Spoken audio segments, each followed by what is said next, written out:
जूतों की दुकान पर मामूली तनख्वाह के एवज अपना पसीना बहाने वाले अब्दुल हमीद का खानदान भी हालिया बजट में हुकूमत से कुछ बेहतरी की उम्मीद कर रहा है। उनका कहना है कि इलेक्शन के साल में शायद इस बार हुकूमत उनकी हालत की बेहतरी के लिए कुछ कर दे।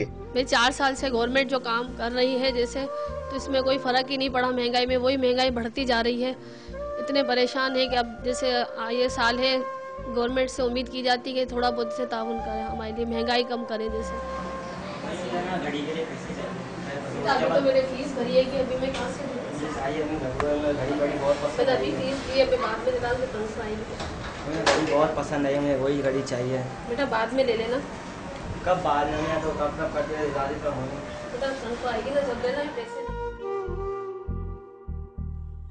महंगाई की मारी माँ के पर्स में इतनी रकम नहीं कि बच्चों की किसी ख्वाहिश को पूरा किया जा सके। मेरे वाले साहब बहुत जॉब करते हैं, वो खाली फीस पे करे बड़ी मुश्किल से पे कर पाते हैं। मैं अपने खर्च पूरे करने के लिए बाहर 5 टाइम जॉब करता हूँ। ये हुकूमत का आखिरी साल है बजट का और इस साल इलेक्शन भी है और हमें उम्मीद है कि हुकूमत हमारी एजुकेशन के लिए और हमारी पढ़ाई के लिए कुछ करे।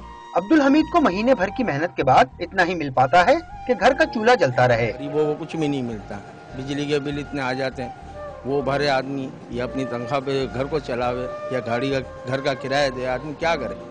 पूरा दिन मेहनत करते हैं, हम सुबह आते हैं शाम को जाते हैं। सही है, हुकूमत ने 4 साल गुजार दिए, लेकिन 4 साल के अंदर इन्होंने कोई फायदा नहीं दिया वहाँ। अब्दुल हमीद जैसे कितने ही घराने बजट से आस लगाए बैठे हैं कि उन्हें कुछ रिलीफ मिले या महंगाई के तूफान में ही कुछ कमी आ जाए। कैमरामैन मोहम्मद अली के साथ सैयद ज़ीशान अहमद, डॉन न्यूज़, कराची।